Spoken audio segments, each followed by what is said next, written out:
If need be. Okay, cool. No, we're good. What were you going to say? I was going to say, I have a StreamYard account for the company. Oh, okay.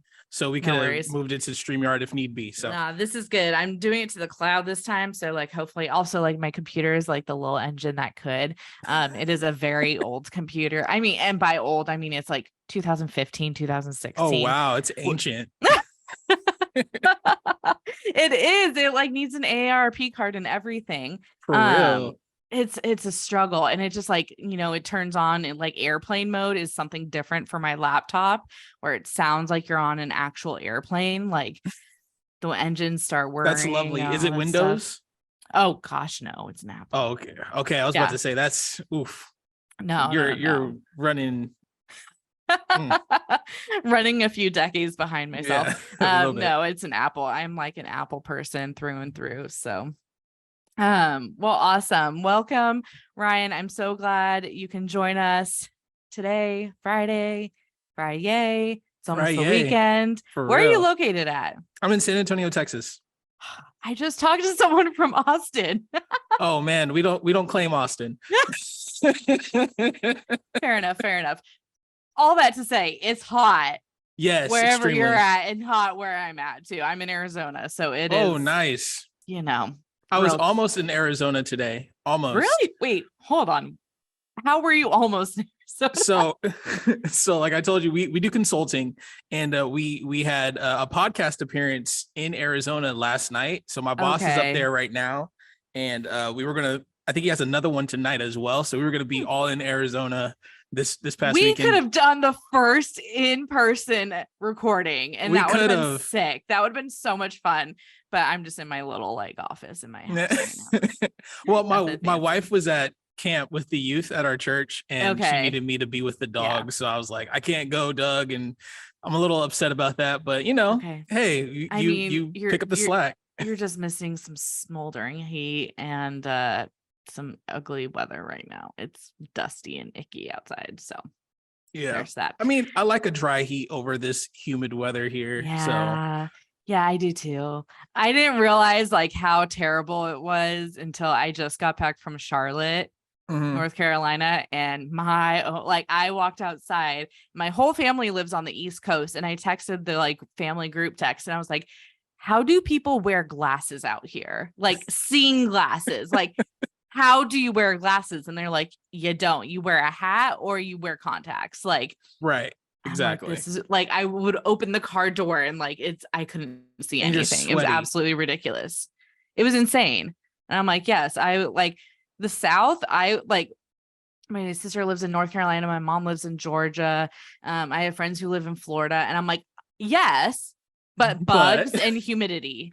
Yep. If you guys didn't have the bugs and the humidity, I would be okay. I even lived in Texas for a while. Bugs and humidity. Same issues. Yep. Bugs and humidity. That's all I have to say. Anyways, so reel it on back. So tell us a little bit about yourself.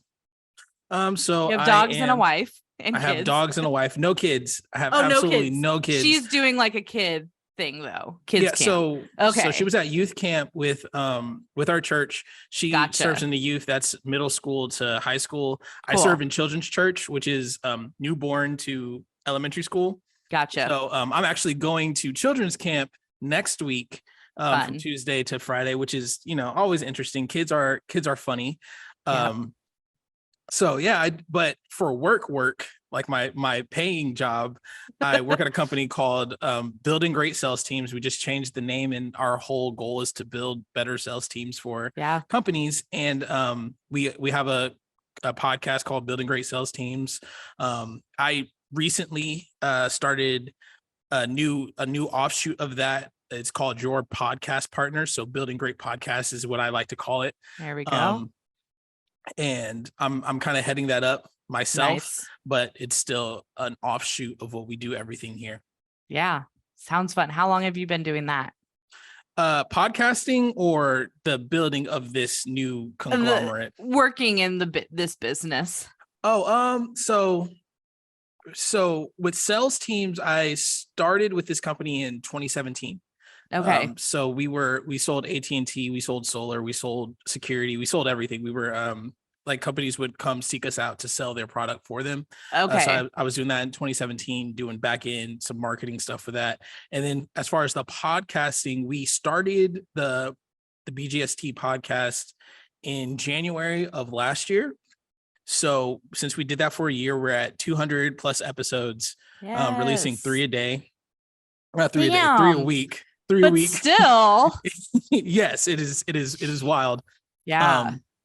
And then, so since we had all of our systems dialed in, we had our VAs doing some of the back end marketing stuff of that. Yeah. We were like, we can open this door up for a lot of people to start their podcast for marketing purposes, kind of tell them what the benefits of having a podcast is and all that good stuff. So we started that up in last month. Actually, last month is when we started charging people.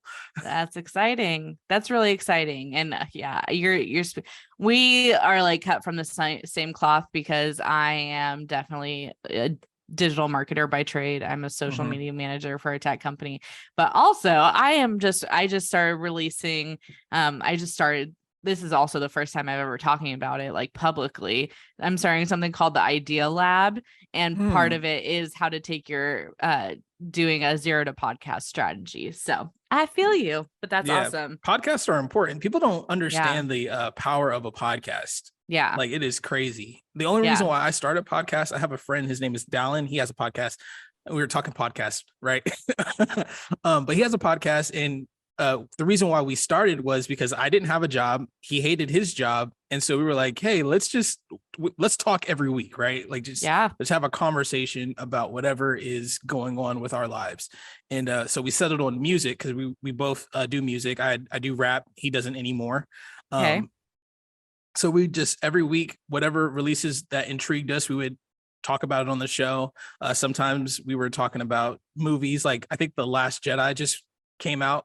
Okay. When we were doing it, and I absolutely hate that movie. I love Star Wars. I hated The Last Jedi. Okay. So we had that conversation. It was good. So that's why I started podcasting, and I think that gave me a lot of the skills that I have today. Being in front of a camera, being able to just talk about whatever, and leveraging that into business, I guess. Yeah, for sure. And I think too, like, I mean, I don't know if I just have the personality for it, but I'm like, it is fun. Like, I absolutely love doing this, talking to strangers on the internet, but in a podcast form, and it's a lot of fun. It's a little different because you can't get catfished, I mean, with AI now, right? You can't really get catfished on a video call. Yeah. Very true. Very true. So what kind of got you started in the role that you're currently at? Like, how did you kind of start with that company? So I got fired from, or I got let go. Yes. I got let go because they were doing a reworking. I was working at a college here in San Antonio, and they were doing a reworking of our department. Is what they said. Lovely when that happens, doesn't it? Yeah, absolutely love it. And then so Craigslist, I was like, all right, you know what? Craigslist has some decent jobs, mainly as a joke. And I had nothing else going for me except for the podcast, and I was doing some temp work here and there. But on Craigslist, I was like, okay, let me just apply for this job. It was for an office administrator for this company. So I got hired. I was with the company for a year and a half. They let me go because they ran out of money. So I was doing real estate stuff. They called me back and they were like, hey, can you be our marketing manager? I was like, yeah, I got nothing else going on right now. So I came back, and then COVID happened. And so they let me go, and then called me back. The CEO of the company, his name is Doug Mitchell. He called me back because we had set up an interview, but he meant to cancel it the day of. So I ended up just showing up anyway. And I truly believe that was God. I really do. I ended up showing up anyway, and he was like, "Hey, I canceled your interview, but hey, let's just talk for a second." And so I was like, "All right, cool. Like, I can talk. I don't have anything else to do." I had just so I was with this company that I don't want to say the name of because I have a little bit of bad blood with them right now. Fair enough. So this is a whole nother story we could get into, but so I was like, I'm trying to leave that job. God hasn't released me to leave yet. He has released me to like apply places, but he hasn't released me to leave. And that's super big on me. Like I 100% believe that if you are going through your ventures in work, even if you hate your job, like absolutely hate your job, then you need to be prayerful, because you might be in that position for a reason. And if you're in that position for a reason, you don't want to leave without fulfilling that purpose that God has you there for. Is kind of how I see it. So I was released to go apply for other jobs, and this one was just like perfect because like I know the company, they're looking for what I'm doing now. So God, if there's if it is your will, let me leave this position and let it be your will. And let it be your will, right? Jesus in the garden, right? That's how I approached it. Jesus in the garden. So we got into conversations. He was like, "Man, I am so glad that, we got a chance to talk." Because we weren't close when I was working here prior. Like, he lives in San Antonio, I was in San Antonio, but the company was in Corpus, Houston. Like, we were all over the place. So I had most FaceTime with him, but we weren't like close, CEO, lower level employee. Gotcha. Okay. So he was like, I'm super glad that we had a chance to talk. And the only reason why I went back was he changed his core values. Instead of work hard, play hard, it became work hard, pray hard. So I was like, oh, that's interesting. So I might want to see what that's about. Yeah. So we had the conversation. He was like, "Hey, I'm going to Corpus. I need someone to shoot content for me. Can you come with me to Corpus? And then we'll see how that goes. And we'll turn that into like a full-time position of you just kind of being my roadie, and we travel and we shoot content." And I was like, yeah, I mean, that would be interesting. I'll pray about it. I'll talk to my wife and see what it is. And, the rest is history. I signed on. We went to Corpus, shot some videos. We went to Dallas, Phoenix, Utah. Like we've been all over the place. So it's been That's so much fun, and like really cool kind of how that kind of fell into place. I'm glad you called yourself a roadie too, and not just like a fangirl or something. Yeah. Like you should just take his name. Like, how people like take the names like Swifties. Like you should do that. Like just do that for your title and be like, "I propose myself to have a new title, and this is what it is." That would be interesting. It's really funny. Like, I don't know if you've like, have you been in that position where you're like following around a famous person? I put air quotes, y'all didn't see it. Famous person. I mean, not like I have done that role, but not for like someone who's like famous or like, popular or anything. Yeah. Doug is a very popular guy in his circles. Okay. In his circles. Like, I won't say like, oh, if you look him up right now, he has millions of followers. No, it's not that. Right. But in his circles, he's like very helpful. He adds value everywhere he goes. So he's a very popular guy. So like, in San Antonio, we went to a couple of events, and everybody's like, "Yo, it's Doug Mitchell." They came, it's like, "Can I get a picture with you?" And I'm just like, "All right, here we go. This is the life I chose, I guess." So right, that was like kind of other people. Yeah, it is kind of weird. I know what you mean though. I've been around those kinds of people where I'm like, these are just like normal people to me, and then to like other people, they're like, "Oh, like this is amazing. It's like the greatest thing ever." It's right, quite funny. I'm gonna be like Googling him. Yeah. But you could be like the Dougies or something like that, right? Dougies, like, wow. The dugout. Yeah. Yes, that's what you should. He would love that, right? He would absolutely love that. "Oh yeah, it's me and my dugout." Yeah, it would be. I'm not bringing that up to him. If he sees this episode, then like that's the only time he'll ever get a So chance to what you're experience that. telling me here is I should just email him this episode, or no, honestly, once it comes out, or if I get the back end stuff, we have a team of VAs who are going to chop it up and put stuff out there. So he will definitely be like, okay, this needs to go out there. Yes, absolutely. Absolutely. So when talking about like your faith, you've talked a little bit about like having God's like leading in terms of like leaving and starting like job searches. Where did that kind of come from? And like to anyone listening who might find themselves in a hard work position, like what would you say to them? Okay, so I see. So this is the story about the job I was actually at, Okay. right? Yeah. It's funny how that led into it. So I had just so I had just gotten married last year, 2 years ago now, coming up on 2 years.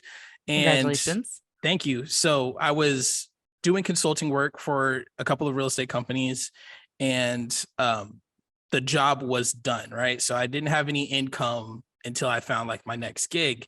And my mother-in-law passed away, my aunt passed away, and my wife owns a business. So like she's one of those, if you don't work, you don't get paid type of individuals. Like she's an entrepreneur, but it's very much a hands-on job. She does softball coaching. Yeah.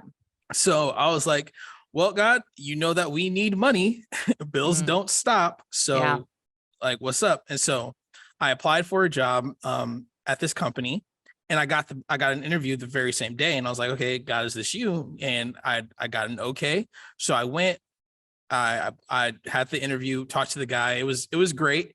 And it was fine. I started my first day, and I found out that he had nothing like as far as SOPs or policies in place for his staff. And we were a staffing company, which is really funny when you think about it. Yeah. So I was like, okay, cool. God, is this why I'm here? Because I have experience in this, that works. This guy, he was he professed to be a Christian. Okay. And so in all of his offices, he had 3 that I was privy to. One in Houston, one in Austin, one in San Antonio. And in all the offices, the main thing was he needed worship music playing, because worship music changes your outlook on life, right? Like even if you don't believe in Christianity, you listen to worship music, the positive, encouraging K-love stuff. Okay. It changes your outlook. And it's true, like faith cometh by hearing. And if you're constantly hearing these positive things, especially these people who are looking for, construction jobs, who just need temp work or whatever the case might be, they come in with a spirit on them that is not positive, is the nicest, cleanest way I can say it. They don't have a positive spirit on them. And so I was like, this is awesome. And then quickly I found out that I was there for a time. I was there for a few people. I was able to share the gospel with a couple of people, lead them to Christ in that position. But I absolutely hated that job from week 2 on. It was the absolute worst job I've ever had the displeasure of being at. And I stayed as long as I did because I knew God was telling me, no, you're staying. Like you don't have a choice. And that kind of goes back to my Jesus in the garden. That's why I started saying that, because every day from work, it was a 7-hour, not 7. Wow. I had to be up at 7 so I can be there by 8, because it was an hour-long drive. Or I had to be up at 6 so I can get ready, be there get on the road at 7, get there by 8. Right. And so that whole entire hour, all I did was pray and was like, God, if I can just turn around right now, I will do it. You direct me to where I need to go. But if this is the job you want me to be at right now, I'll be there. And so that was the job he wanted me to be at. And my prayer life had never been better than that 3 months that I was there. Fair enough. So that's where it all stemmed from, is because like even if I decided to quit, like my mom, my wife, my brother, they were like, hey man, you don't deserve that, you don't need a job, God will provide all your needs, record to his riches glory, all this Christianese that they were spouting at me. But I knew Like if God is telling me to be here, there's a reason, right? There's Yeah. reasons why I'm here. Even if it's for a season, I need to be here. Right. Because they're right. Like I've never missed a bill. Even when finances are not there, I've never missed a bill. Right. My whole entire life, God has provided. I've seen him provide for my mom. She had cancer. She was healed miraculously. I've seen him stop the weather for my brother. Like a lot of this, I've seen that his word is true. So like, yes, he would do that. But here's the kicker. You need to be in his will. If you're not in his will, then there's no point in you questioning, or there's no point of you just moving without being in his will first. Like you look at Jesus being tempted, and I'm sorry, I'm like rambling, but no, you look I love at it. Jesus Keep being going. tempted in the wilderness. Satan didn't lie to him on anything. What he did was he spoke a mistruth where he took stuff out of the word, but he did not lie to him. He said exactly what God said in those scriptures. And that's why it's important for you to know scripture for yourself, because the Bible did say everything that Satan said to Jesus, but there was context missing. And if you don't know the context, that's when you start to fall and all that good stuff.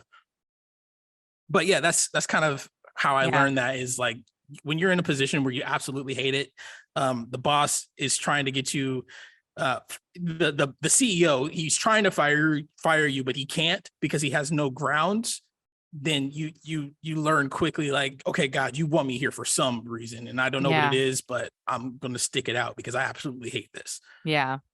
And I think too, like there might be like this misunderstanding that like Christians have to like where they work.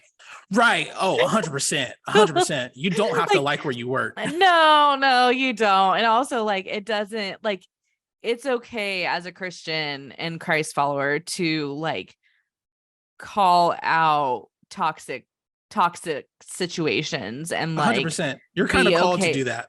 Yeah. And be okay with like leaving that situation and like saying like, hey, this workplace was bad. Like that is an okay thing to do for whoever's listening who needs to hear that. Like it is an okay thing to say like, you know what, like this is not good for me, good for my spirit, good for my health, good for my mental health, good, whatever the reason is. Right. 100%. And just like leaning on God through that, because then he will ultimately sustain you throughout that season. And like you said, like, I mean, Ryan, you even said like there were people there that you were supposed to be there for, but also, I don't know if you noticed this, but you said your prayer life had never been better. Right. Yeah, 100%. And so, but it's like, there's like multiple reasons why God can have you in that situation, to just draw you near and closer to him. So. Yeah. Yes, it had never been better. And I would love for it to be the same way as it was now, or as it was then. But I mean, it's a little bit less, but that's because I'm busy doing the work. It's not rest in me and I will sustain you. It's more of like, hey, I given you something to do now, so you got to do it. But yeah, no, 100%. I do believe that I was there for some people. I can point to those people and be like, hey, I impacted their lives in this manner from being there. But yes, it 100% don't stay. So unless God is telling you to, and he will be very clear, don't stay in a position where you're just ingesting this toxicity all the time. It's not, it doesn't help you with anything. It's possibly the worst thing that you can do as a Christian. Like you're supposed to cast your care. And if you're constantly holding on to care or adding more care to yourself, then you're not really following what Christ is telling you to do. Yeah. So yeah, for sure. I was in a situation about a year and a half ago at a job where I was like in tears almost every single day. And like, if you know me, I am not a crier. I do not cry. I've cried at one movie my entire life. And you know, it was movie? Also, oh my gosh, it is shameful. It is. Okay. It's so embarrassing, but like, also you have to like look at the context of my life and like, when I saw this movie. So it was Nicholas Sparks' last song. Oh my. Okay. We can continue. We can go past that. No, we're not going to, because I have to justify this. So it came out when I was in high school.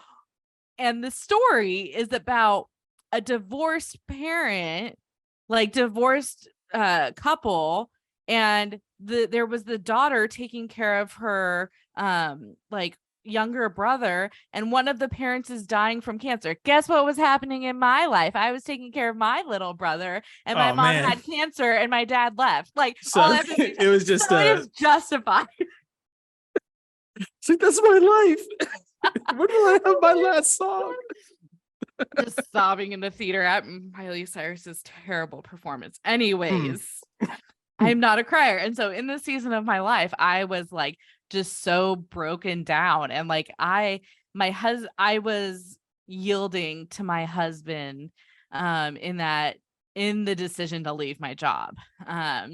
And I like had it crystal clear from Jesus, like, but also like, as a married couple, like I can't just go off and like, right, decide to do something.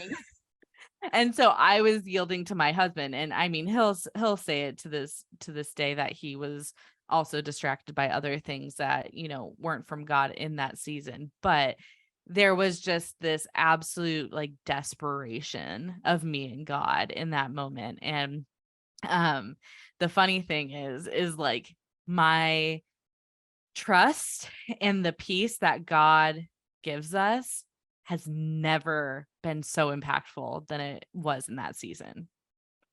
And it was such a beautiful thing, and also like kind of funny because I was like, yeah, I'm going to quit my job. My husband's like, what are you going to do tomorrow? I was like, I don't know if like God's going to tell me what to do. And he goes, well, what is he telling you to do? I'm like, I don't know. I'm going to find out tomorrow. And if he doesn't tell me tomorrow, then it's going to tell me the next day. Like, right. Like you can't really do anything annoyingly nonchalant about it. But it was a really like refining season. Do I want to go back to that season? Absolutely not.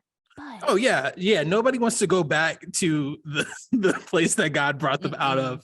Like nobody wants to go back there, like 100%. Like, long story short, with that job, the reason why I knew for a fact like I was done was because the CEO decided to have my coworker, who technically was below me, call me Sunday night at 8 p.m. and tell me not to come in the morning. So I was like, yeah, okay, God, thank you. Like, that's it. Thank you. And then I had a week to do all this stuff for my aunt's funeral. Yeah, it was perfect timing from leaving this job to going to the job I'm currently at now. So it was perfect timing. I absolutely loved it. Yeah. And I think too, like,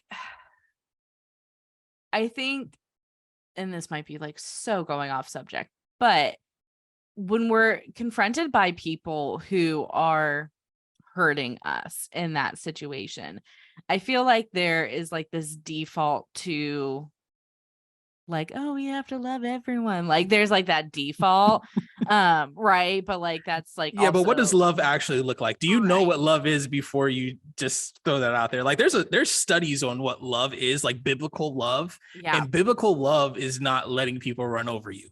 Yeah, no. Like that is super important. Yeah. And I think it's like also okay to rejoice in righteous justice. Yes, when ma'am. things like that happen. I mean, I'm not like super proud of it, but also it was like a super sweet moment. Pretty much like you say, you got restructured. My position got eliminated at this one company when I was the only person doing this job. I was like the social media manager, and they're like, no, we don't need a social media manager anymore. But then they hired another social media manager. Just really fun. And so anybody who's a business owner listening to this, and like usually it's small business owners, do not hire a social media manager to do anything other than social media management, because I think a lot of times why people fire and hire quickly for social media managers is because they don't understand that social media managers are not the catch-all. Right. Like for computers and for online presence. I had been working with this company for 3 years. And the person that came in did not like me, like had like a personal thing against me. But like afterwards, like maybe like 6 months after that, and I had like called it. I was like, this person's toxic. This person is like not healthy and reflective of the company culture. Like Nothing. No one believed me. No one heard from me. And then I found out I'm not the only one who's like the canary in the coal mine about this woman. And then she got fired. And I was like, yeah, like that's sweet justice. And it's okay to have that sweet justice moment because I'm like, God still led me through everything. And it was all it's okay like, at the dang, end of the guys, day. you fought my battle and I didn't have to be there. That's awesome. Yes. Thank I'm you, like, Daddy. I didn't have to be there for the fallout either. Yeah, look at that. Look at God. Straight up, I posted back to your social media thing. I posted on LinkedIn the other day because I kept seeing these like job posts for people who like want social media managers, but that's not what they really wanted. What they wanted was content creators. Like your social media manager should not be on your TikTok. Like you right. Like, and if that is the case, you need to clearly state that. Like, you want a content creator, right? And then a social media manager is going to take whoever created that content and then make it look good, make it sound good, have all the copy there. Right. But they're not supposed to be in front of it creating the content. They can be, but also like that is not a social media manager's job. A social media manager's job is like up and beyond that. Yeah, 100%. Ryan, like, we're besties now. So funny thing, like I have another friend she consults on social media management and all that good stuff and marketing, social media marketing. And it's the same thing. Anybody who has done social media management understands that. It's just the people who have never done it. Yeah. They just don't get like it's different than what you expect. Like it's not you post this thing that's on trend and you're just going to go viral and like, you save the day. That's not how it works. It's a lot of work. It's a lot of planning and it's a lot of luck. Like you sometimes hit the nail on the head and sometimes you just don't. That's why not every Wendy's snapback on Twitter or on X now gets viral because it's not always going to happen for you. You got to be okay. So are you on Threads? I made a Threads. Okay. I made a Threads. Okay. Also, it's weird to hear that like plural. I've never heard anyone say it like out loud in a plural form, and like it's so cringy. Right. Okay. The sleeper on Threads right now is the American Eagle account. Yes. Like it is amazing. I'm going to check it out after this call. The clothing brand. If you're listening to this and you don't follow American Eagle on Threads, go and follow them, especially if you're a marketer, because it is absolutely downright hilarious and it brings me so much joy. I might have to do that. Like, for example, they typed like with a bunch of H's and then their like subtweet, their sub thread on that was just checking the character count. It's 500 for those who are asking. Like, no, 100%. So, oh my goodness! Like, what people need to understand about marketing, and we just turned into a marketing show. Okay. It happens. You need to be, every time there's something new, you absolutely need to be on it. You absolutely need to be on it, and you need to be the first one that does anything. Like, you need to break the system. Yeah. Because once you break the system, now you can be like, oh, I know everything. And people are going to go to you and you're going to be the first one. So even if someone does it better than you, nobody cares about who did it next. They care about who did it first or who did it loudest. So like, yes, do it first, do it loud. Yeah. And so they're like,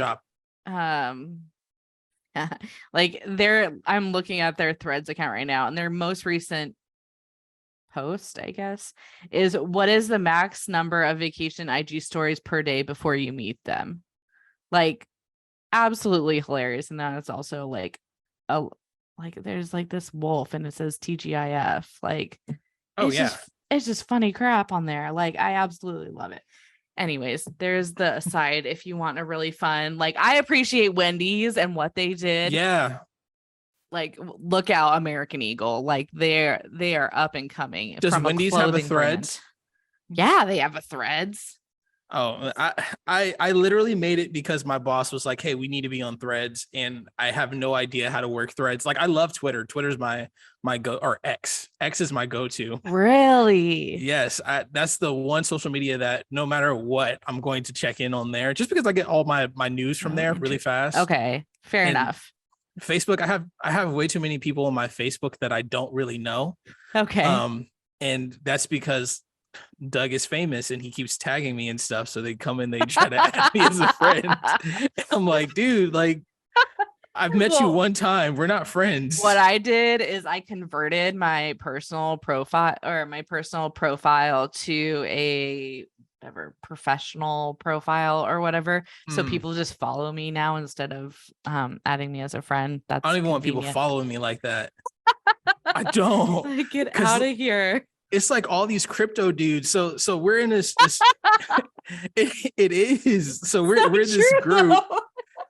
It's called Apex, or he's in this group. I'm not. I just get to benefit, and it's very wealthy individuals in this group, very wealthy individuals, and they the lower ring of that are being taught to find out who the people are around the people that you want to work with and connect with them, so that way you can have an easy in. So it's a lot of people connecting with me to get to Doug. So I'm just like, if I haven't shaken your hand, if I haven't had dinner with you, if I don't know you from Adam, like, do not add me as a friend on Facebook, because I will not respond to it. Even people at my church, if I have not served with them or I haven't been at a breakfast or a fellowship with them, do not add me, because I will not add you.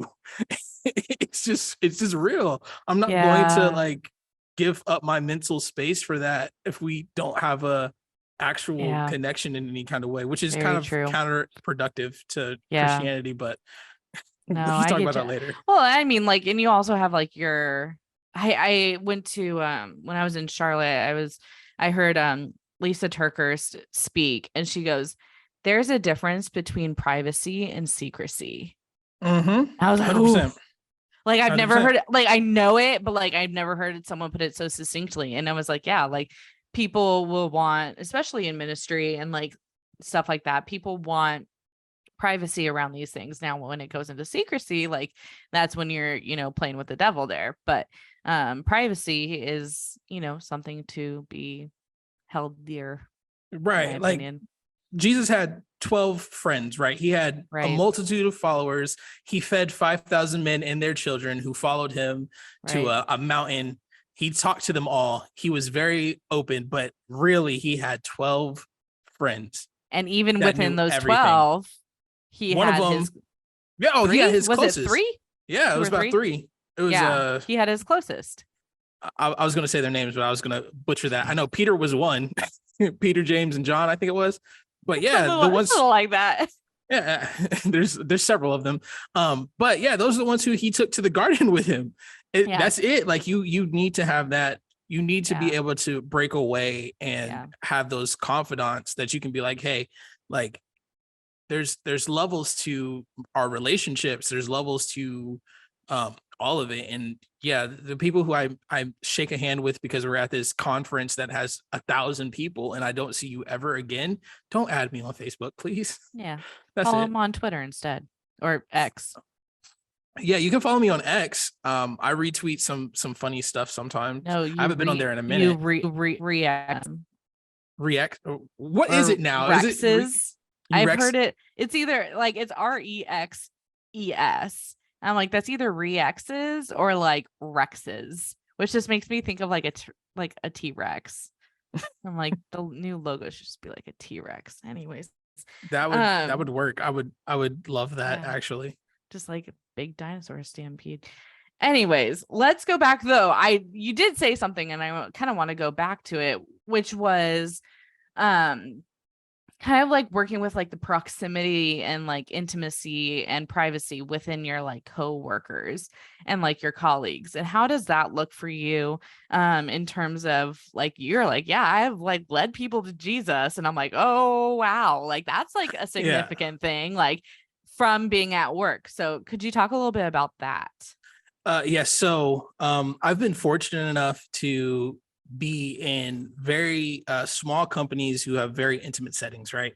Right now in our office, there's 2 people. And if this was like a mobile camera, I would show you, but my desk is right next to my boss's desk. Like, literally we can high five each other if we wanted to in the middle of the day and it'd be fine. And that's cool. The other offices, it was he professed to be a Christian, right? He professed to be a Christian. So that wasn't an issue in that sense.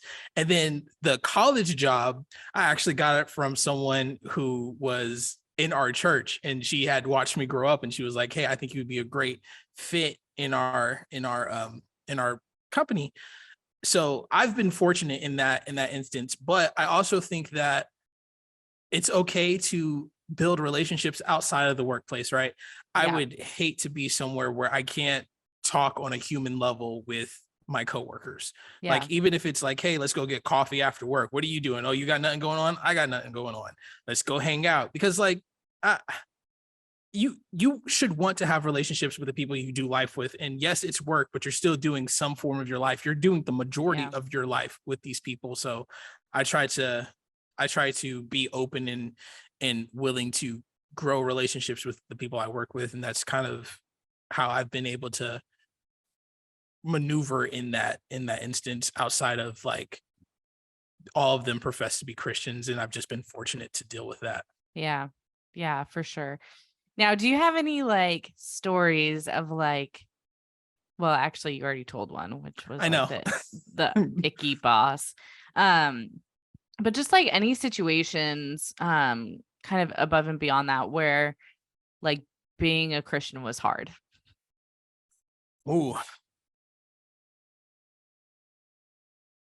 I wouldn't say it's hard.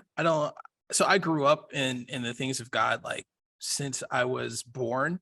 Like when we were in Germany, my mom was the children's minister. So anytime we had any kind of issue, she would have a scripture for it. And that's just kind of how I grew up. So it was never hard. Have I decided to not follow that? Yes. And that was before my working life. Just because when you're young, like I'm only 28 now. I had to check this morning. We had a meeting and I forgot my age. So I'm 28 now, right? Right. But when I first started working, I guess it wasn't hard to be a Christian. I was extremely literal about what Christianity is, right? And I had told someone like, you're not a Christian and I'm not a Christian, because to be a Christian means to be Christ-like, and neither one of us are acting like Christ. And that was I'm not going to get into that story, but that's what I said to this particular person, and she went off on me. Like she went off on me, and I was like, hold on, why are you going off on me? Like, and this proves right now you're not a Christian. I'm not a Christian based off of X, Y, and Z. We're just not Christians, and that's okay. You could be a believer all day long, but you're not a Christian. And so like, I think what people can take from that is you should understand how Jesus is. Like, study who Jesus was and study Paul, those two people. And I say that because Jesus ate with sinners, but he didn't let sinners influence who he was. And Paul said, I've become all things to all men, that way I may win a few. So I personally have not had to deal with Christianity being hard, but I have had to deal with pharisaical kind of thought processes. And so I guess the hard part is not leaning into those pharisaical thought processes when you know a lot, like when you've done this for a while, when you've went to a school and graduated, gave the class charge, like all that stuff. Like once you get to that point, don't let that become your whole entire personality to where you can't have a normal conversation with someone who might actually need some kind of real life experience, real life conversation. One of my favorite lines that I like to tell the people that I mentor is, be you in real time. And if you are struggling with something, like, it's okay to have that struggle. Don't tell everybody that, right? That's where the privacy comes in. Right. Don't tell everybody that. Have your confidants, have your small core group that are going to actually pray for you. 100%. I believe that, but you got to be real about it. God can't do anything with you being fake. He already knows. So just be honest about it, be real about it. And that's how things get better. Yeah. Yeah, for sure. And I think too, like, there's this tendency, like after having all of these conversations on this podcast and whatnot, I have learned how much I need to really be like putting on the armor of God every day when I go to work, especially in the ability to feel equipped to go into the hard conversations, to 100%. go into the hard situations and, all of that. And then you're also, it's like, yes, and then it's that humility check, that ego check that we need to have within ourselves so that we don't become, Westboro Baptist Church. You don't want to be you don't want to be there we Westboro go. Baptist Church. Like There you that's go. real. Like Yeah. you don't want to become that. And that, I think, if I had to say there's a part of Christianity that's hard, I think for me that's the hardest part, is because like I said, I've been in this for a really long time. Yeah. I've decided not to follow it. Like I made the legitimate decision not to Yeah. follow it, and I've made the legitimate decision to follow it. Like I've Right. seen all aspects of it, and at the end of the day, I can say like it's not hard, but be be mindful of how you practice. Be Yeah. mindful of that 100%. Yeah. Well, I appreciate your vulnerability and honesty in that situation, because I think like that is something that like I might not personally struggle with, but like others out there might struggle with and hear that. And also like the people listening to this, I just want them to understand whether or not they know Jesus is just like, we're not perfect. We don't have it all together always. Like that is definitely not the case with me. And from what you're saying too, like Oh not the yeah. case with you of like, I sinned this morning when I was driving to the office. Like there you go. easy. I was like, man, why are you driving? You look crazy. Your tire's about to blow. I can smell it. Like I was just going off on this dude, and he was just, trying to get to a Yeah. tire shop I saw. Yeah. So I had There's to that. repent, but Yeah. there you go. Yeah. Yeah, for sure. And just like checking yourself. I think like one of the beauties of being a Christian and knowing Christ is just that daily and moment by moment awareness of like God's presence and his voice in our life. And like, I think it just comes out of like practice and discipline at the end of the day. 100%. Yeah. 100% agree. So, how would you say is what does your faith practice look like other than just like living it out in kind of like a practical sense? You say, you work with the children's ministry and all of that. What does that kind of look like, day to day, week to week for you? So I don't just work with the children's ministry, and it's really funny. I guess the main advice that I want to give is find a local assembly and be a part of that, right? That's how you get those relationships to where you can have those confidants who are like Bible believing, Bible um, teaching friends who Yeah. can like build you up in the way that you should go, right? You don't want to have friends who are not following the same path that you are, because one of two things can happen. Either you're going to influence them or they're going to influence you. And it is Yeah. a lot easier to influence someone outside of Christ than it is to influence someone into Christ. Hmm. So that's one, find a good church home. But because of that, I've been at this church home since 2005. So it's coming Wow. up on 20 years. Yeah. That's crazy. And I started serving at that church in 2008, right? I think I was, God, how old was I? I was in 8th grade. So I started serving in 8th grade, and that was from pulling weeds, beautification, keeping the house, cleaning up after people. So I guess like day to day, week to week, I'm pretty much always at the church. Not so much now, just because we travel so much for work, and my wife wants to Right. spend time with me sometimes. Like she liked me a Yeah. little bit. Uh, but yeah, so this Saturday we have rehearsals for a back to school rally. Next week I'm from Tuesday through Friday I'm going to be in Mo Ranch, Texas with the children's church. When I get back from that, I'm serving that Sunday in the children's church, and then we're setting up classes because we hold ministry classes at our church. So I'm setting up classes after service. On a Sunday I'm there from 7 a.m. to about 5 p.m. On Thursdays I'm there 5:45 until about 11. So I mean Yeah. it's just kind of what I do at this point. It's just Yeah. how I live my life. How do you find either like the balance or the rhythm in doing that? And like me, I'm just like, I want to spend all the time with my hubby, like that's me. And like cuddling my dogs and like binging Netflix, like that is my default. How do you kind of find the balance of like your, I guess, desires or intentions and hobbies with like serving so much? So all my friends I serve with, right?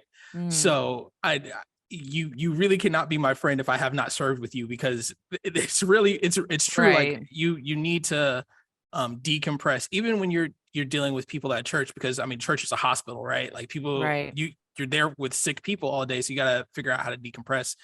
So for me, I still enjoy those things. I watch Netflix with my wife. I play video games a lot. I make music still, Yeah. and a lot of that is you find a way to make it work. Like when you're at the church from 7 to 5, like you're not always serving, a service is not always going on, so you can step back, you can check out a YouTube video, go talk to someone who's there, it's just like Yeah. hanging out, and then when the next service is ready to go, and it's like, okay, cool, next service is here. And a lot of it is hurry up and wait, because we're there so early, so that way Right. everything Right. is set in place Right. for the guests who are coming. Um so yeah, I find ways to do that by just kind of making time for it. If your Yeah. if your thing is video games, get handheld games. I have a Switch.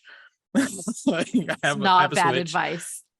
If it's Netflix, get Netflix on your phone. There's apps. Right. I don't know. I mean that's basically it. I've been doing it for Yeah. so long, so I just kind of I've learned how to fit it in when I can, and I've learned that Yeah. sometimes you gotta pony up and be an adult and do Yeah. the work of the ministry. Like And there's what I'm also hearing from you that like you're not saying, but you're kind of working around is like integrating your community with your church and your church with your community.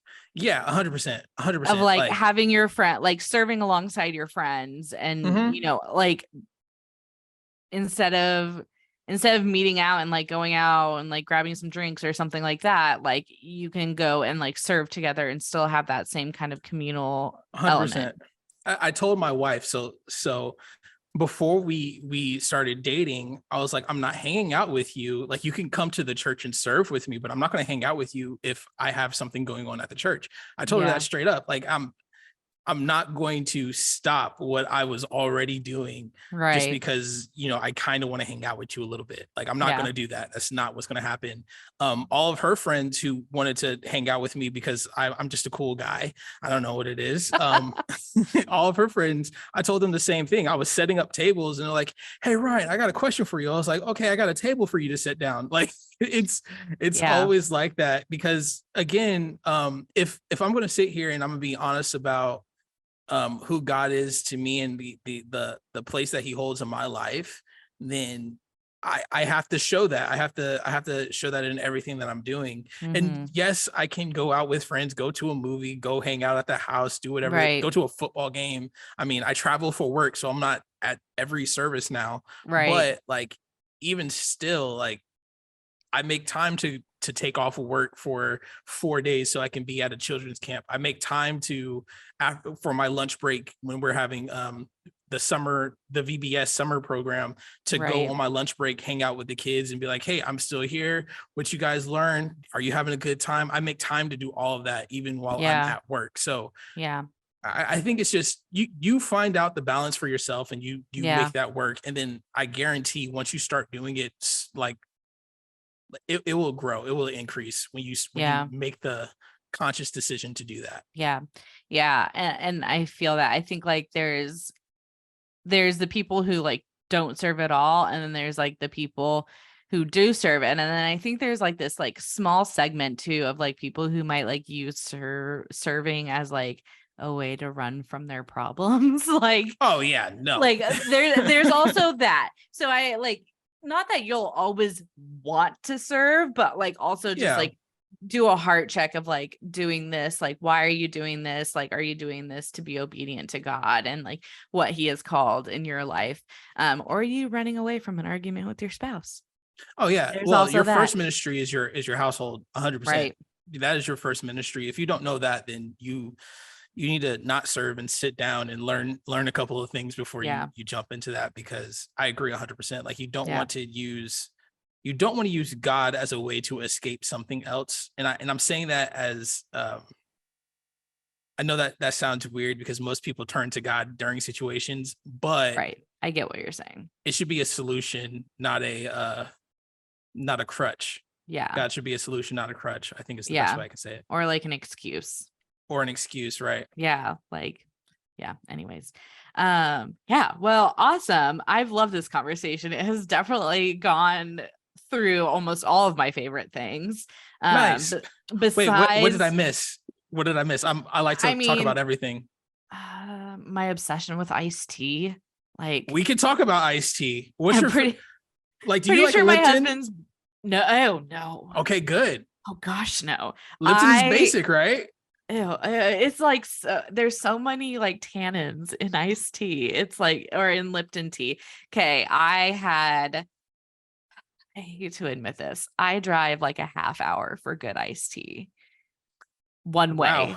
One way. So an hour round trip for good iced tea. So then you need to get like a gallon or two. So and then get like the 32 ounce. I get the big one.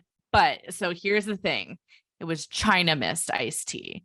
And for the longest time, they didn't retail China Mist. It was only available for wholesale. But guess what? The lovely iced tea fairies came down and now they're retailing China Mist. So now I don't have to drive an hour anymore for iced tea. You could have just ordered it online. This is what I'm hearing. No, I tried to. They didn't retail it. Like you couldn't buy it unless you were like a wholesaler or like a restaurant or something, you couldn't buy it. You should have just like started a restaurant. It'd be like my home kitchen. Just for the iced tea. Just for the iced tea. Yeah. No, so 100%. Now they retail it. And so now I buy it online, but like now it's like available for like us lowly peasants over here who love iced tea. That was me in Red Apple, Arizona. Oh, I've never had that. It's Arizona and apple juice. It was green tea and apple juice. It is phenomenal. It is phenomenal. And they did not sell that anywhere, because I lived in Washington, and my obsession with tea came from Washington, because there was like there was a corner store, a Chevron. It was a Chevron about a mile up the road. And so like in Washington, there's nothing to do but go to the movies and get in trouble. And I got in trouble a lot.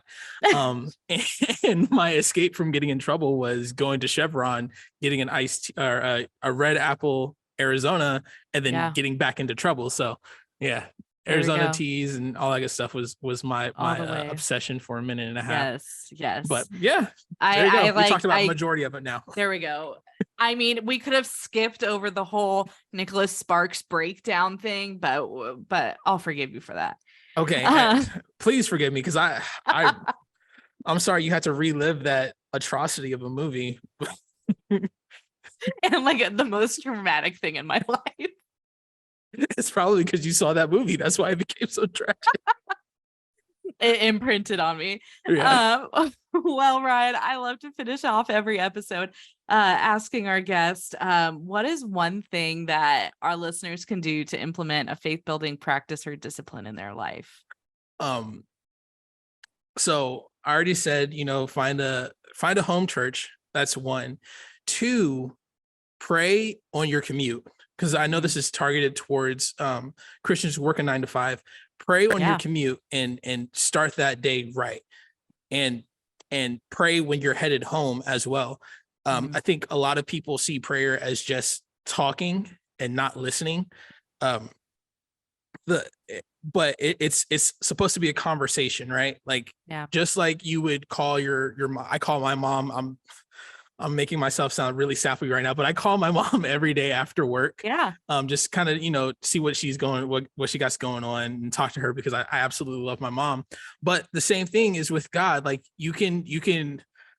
I like to view prayer as like you putting the phone on speaker, and before you get married or you're like dating someone, you just want to be on the phone with them. You just like hearing them breathe, and it's really weird, but everybody does it. Yes. It's the same thing in my head. Like when you're praying, it's like you set that phone on speaker, and then it's like, oh, I got something to say to you. Da, da, da, da. Okay. I don't got anything to say. Like, let's just sit here and watch whatever we're watching on TV. And it's like, oh, hey, what are you watching? Oh, I'm watching this. And it's like, God will talk to you in those moments. And I think it's super important to have that open communication, like when you can, whenever you can. And I think the most people have that when they're driving to and from work, unless they got kids and they got to pick the kids up. But even then, you tell them to sit down, shut up, and pray, and there you go. Now you're a good parent too. So there you go. Awesome, Ryan. Thank you so much for joining us. Where can people find you? Not on Facebook, but anywhere else. If you absolutely must follow me on Facebook, it's Ryan Elijah Wiggins on Facebook. For Instagram, it's Love X Ryan. And then on Twitter, it's With Love Ryan. I'm a rapper, so like Love Ryan is kind of like my alias, and so like Love Ryan was not available everywhere, which kind of sucks, but it does. There you go. The worst was when I married into like a basic last name, and oh my gosh, my maiden name is so cool, and I married into a Clark. Like, I love my husband. I love the Clark family. Like, it's that, but like my maiden name was Ferrari. Like, it was the coolest last name. Okay, so like my wife's maiden name is Cantu. And so like I loved that, because whenever we were doing her marketing, I would tell her like, you need to use Cantu. Like, it's like, I can hit, you can hit, if I can hit bombs, you can too. It's like, it's just super dumb.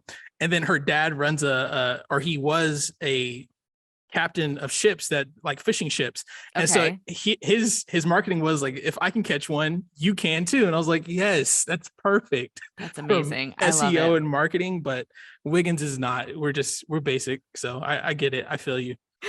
It's the same with the Clark. Thank you so much, Ryan, for joining us, and make sure 100%. You guys give him a follow on everywhere but Facebook. Everywhere but Facebook. Have a good one. Unless you have to. All right. Y'all have a good one.